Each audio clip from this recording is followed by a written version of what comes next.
Good day, everyone. I am Divine Grace Amadisidio from Group 5, and we'll be discussing the activity-based costing. The main idea of ABC is simple. The more activities or resources a customer uses, the more cost should be assigned to that customer. So to understand why ABC is useful, we first need to understand the problem with what the chapter calls the peanut butter costing. ABC is a method of assigning indirect costs on activities or based on activities that actually cause those costs. So in simple words, instead of just diving in on a cost equally, we ask what activity caused those or that cost and who used that activity. So for example, an order manager spends time processing a customer's order. If one customer requires a lot of the manager's time, that customer should receive a larger share of the manager's cost. So basically, ABC looks at the actual activities and resources being used. So now let's talk about the peanut butter costing.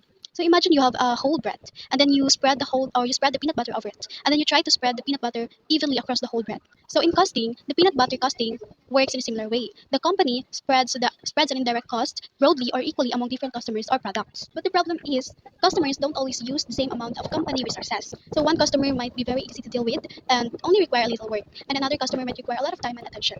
But if we simply divide the cost equally, both customers receive the same amount of cost, even though they use different amount of resources. That is why peanut butter costing can give us an inaccurate picture of the actual cost. So the example in the book is a food distributor with 5 restaurant customers. The company has an order manager whose cost is 5,000 per month or 60,000 per year. The company expects 1,250 orders for the year. So to get the annual budgeted indirect cost rate, we divided the cost by the number of orders. So 60,000 divided by 1,250 gives us 48 per order. So this means that the $48 of the order manager's cost is allocated to the each orders. However, there's a problem with using one rate for every order. The customer don't always require the same amount of activity. Manager has 192 working hours per month, but the table shows that time spent on each client is different. So Three Client uses 300 hours, while Riverside Fishery uses 56 hours, and the Steak Places uses 46 hours. This shows that clients use different amounts of the manager's time. Therefore, simply assigning the same cost to every order may not accurately reflect the actual resources used by each client. Good day, everyone. For my part, I will discuss two main topics: the missing mark, undercosting, and overcosting, and analyzing reallocating cost activities. So these topics are important because businesses need accurate cost information to determine the right price of their products and services and to make better business decisions. So first, let's talk about undercosting and overcosting. So undercosting happens when a product or service is assigned less cost than the resources it actually consumes. So in simple terms, the business thinks that producing the product costs less than it really does. Therefore, undercosting can lead to lost profit and incorrect pricing decision. So overcosting, on the other hand, happens when a product or service is assigned more cost than the resource it actually uses. Costing can lead to prices that are too high and can cause lost sales or reduced demand. So this leads us to the second topic, which is analyzing and reallocating cost activities. So to solve inaccurate cost allocation, businesses needs to examine the activities that actually consume the resources. An activity is something that a business performs to produce a product or provide a services. So after identifying the activities, the business needs to determine what causes or drives the cost of each activity. For example, machine setups cost may be driven by number of setups. Order processing cost may be driven by the numbers of orders, and inspection cost may be driven by number of inspections.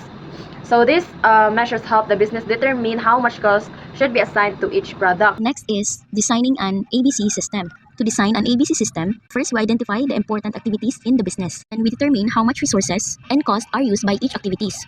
After that, we choose a cost driver, which is the reason why the cost happens. And finally, we assign the cost to the products, services, or customers based on how much they use those activity. Next, reframing your approach. Reframing the ABC approach means making the costing system more specific and accurate. Instead of putting many costs into one general category, we separate them according to the activities that cause those costs. So there are three important tasks: direct cost tracing, cost pools, and cost allocation basis. So first, direct cost tracing. Review your direct cost and categorize more cost as direct cost, if possible. So we check if more cost can be directly connected to a specific product. For example, if leather is used to make a handbag, we can directly trace the cost of that leather to the handbag. Second, cost pools. Review cost pools and create more pools if necessary. Cost pool means grouping similar costs together because they are related to the same activity or purpose. So for example, vehicle depreciation, repair and maintenance, and fuel costs can be grouped into one cost pool because they are all related to using a vehicle. The third one is cost allocation basis. So this is what we use to distribute indirect cost. We choose a basis that has a cause and effect relationship with the cost. Refine the ABC approach. Why do we need to refine the ABC approach? We refine it because we want to make our cost information more accurate. It helps managers know which activities are using the company resources. Because of this, managers can make better decisions about pricing, products, improving process, and controlling cost. Next is grouping cost using a cost hierarchy. Cost hierarchy means grouping cost based on what causes the cost. It helps the business understand where the cost come from and what they are related to. So there's have 4 levels of the cost hierarchy. Unit level. This means the cost happens for every single product that we make. For example, if we make a product, we need materials and machine time for each unit. So the more products we make, the more unit levels we have. One is batch level. This means the cost happens every time we produce a group or a batch products. For example, before making a new batch, we need to set up the machine and inspect the products. So the more batches we make, the more setups and inspection cost we have. Product sustaining. These are costs that support a specific products. Lastly, facility sustaining. These are costs that support the whole business or facility. For example, rent, security, and general administration. Good day everyone, my name is Zian Cordova Palad. Today I will report the testing your ABC design. The example in the textbook is about a company that manufactures and installs automobile windshields. The company produced 2 types of windshields, sedan windshields, van windshields. Company first identify its direct costs. A cost that can be easily and directly traced to a specific product. The textbook identifies 2 direct costs. First is the direct materials. The direct material cost is 300 per windshields. There are 1,500 windshields, so 1,500 times 300 equals 450,000. Therefore, total direct materials is 450,000. This is considered a direct cost because the company can directly connect the materials to the windshields being produced. Second is the direct labor.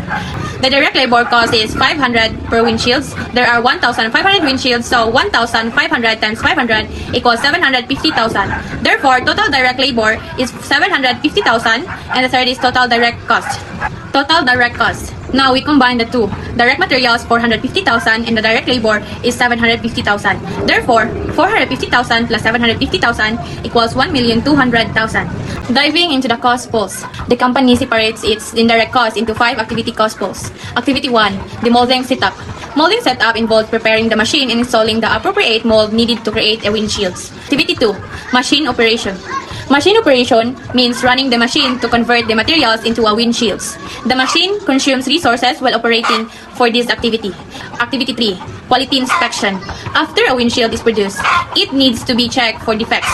Workers inspect the windshield to make sure that it meets the required quality standards. Activity 4, packaging and delivery. Once the windshield is ready, it needs to be packed and transported to the customer. Activity 5, installation. The company does not only manufacture the windshields, it also installs the windshields at the customer's location. What is an allocation base? An allocation base is the measurement used to distribute an indirect cost to product. It is sometimes called the cost drivers because it helps explain what causes the cost. The company needs to choose an allocation base that has a logical relationship with the activity. After identifying the activities and allocation bases, the company calculates an allocation rate. The formula is allocation rate equals total activity cost divide total allocation base. This tells us how much indirect cost should be assigned for every unit of the allocation base. For example, let's look at the molding setup. The table gives total cost of 20,000. Total labor hours is 150 hours. So 20,000 divided 150 equals 133.33. The textbook rounds this to approximately 133 per labor hour. This means that every labor hour associated with molding setup represent approximately 133 of molding setup costs. Now let's calculate the machine operation rate. The textbook gives total machine operation cost 500,000 and the total machine hours is 5,700 hours. Formula: allocation rate equals total cost divided total machine hours. Therefore, 500,000 divided 5,700 equals 87.72 rounded. Approximately 88 per machine hour. This means that every machine hour is assigned approximately 88 of machine operation cost. So good day everyone, I am Lebres G. Samari. So this section shows how we use activity-based costing or ABC to assign costs to products, which is sedan windshields and van windshields. We move from activity allocation percentage all the way to the final cost per unit. So next, in this table, I show you what it is, how it works, and why it's much more accurate than the old method. Molding setup is $133 per hour, and the machine operation is $88 per hour, and the quality inspection is $95 per hour, and the packaging and delivery is $95 per hour, and the installation is $33 per hour. To allocate the cost, allocate cost equals rate times hours product actually used. And number 3, total product cost equals to direct materials plus direct labor plus allocated indirect cost. So next slide is the molding setup. Why it is 67% versus 33%? Total setup cost equals to $20,000. The sedan gets 67% or $13,000. $13,333. The van gets 33% or $6,667. Why? The sedan's curve molds takes twice as many labor hours to set up. The rate is around $133 per hour. So more hours equals to more cost allocated. The machine operation, why it is 47% versus 53%. Total machine cost is equal to $500,000. Sedan gets 47% or $236,842. So the activity is quality inspection. The sedan is $42,857 or it is 43%. And this van is $57,143, it is the 57%. So why? Van is larger and needs more inspection time. So in the packaging delivery, it is the sedan $21,422 or it is 43%. And the van is $28,571, it is 57%. And the next slide is the total cost by product. So this is the type of cost, direct material. So sedan, it is $225,000 and the van, it is $225 or so. So the total is $450,000 and the total cost is $461,000 and it is $970,539 for the van and it is total of $1,900,000. So the cost per windshield in the sedan is $1,239,000.28 and the van it is also $1,294,005. Good day everyone, my name is Cherry Duenas. Our topic is activity-based costing or ABC. Business example. The example is about a lawn care business that provides two services, flower bed planting and care and lawn planting and care. Each unit represents a 25 square foot customer yard. The business expects to serve 500 units, divided equally between the two services or 250 units each. There are two main types of cost. Direct cost or cost that can be direct connected to a service such as materials and labor. Indirect costs are shared costs that support the business such as transportation, office expenses, and estimator cost. Allocating indirect cost. In this example, the indirect costs are initially divided equally between the flower bed and lawn care services. After adding the direct and indirect cost, the total cost is $97,500 for flower bed care and $90,000 for lawn care. The total cost for the business is $187,500. After determining the total cost, the business adds a 10% profit for flower bed care. The profit is $9,750, while the lawn care has a $9,000 profit. This results in total sales of $206,250. Cost per unit and selling price. Next, the total costs are converted into cost per unit. The cost per unit is $390 for flower bed care and $360 for lawn care. After adding the 10% profit, the selling prices become $429 per unit for flower bed care and $396 per unit for flower care.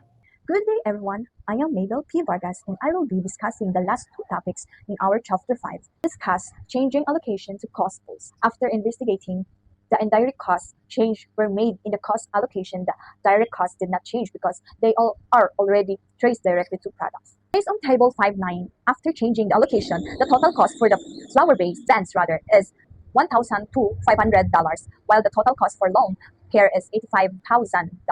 So the total cost for the company is still $187,500. The profit for flowers beds is $4,750, while the profit for lawn care is $14,000.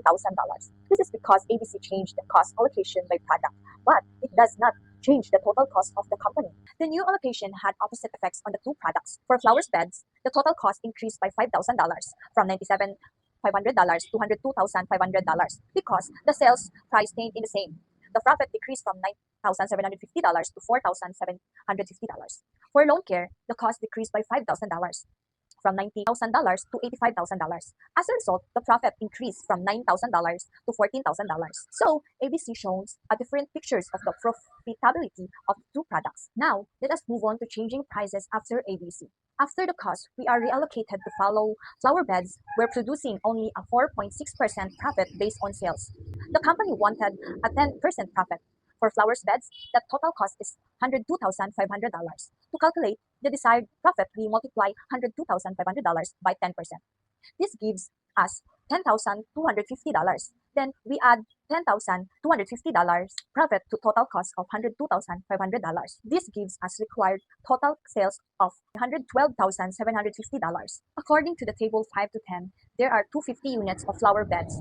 To find the new sale price per unit, we divide the required total sales of $112,750 by 250. The original price per unit for flower beds was $429. After applying ABC, the new price per unit is $451. The company found that flower beds were costing more than previously calculated. By changing for the sales price to $551, the company can achieve its desired 10% profit.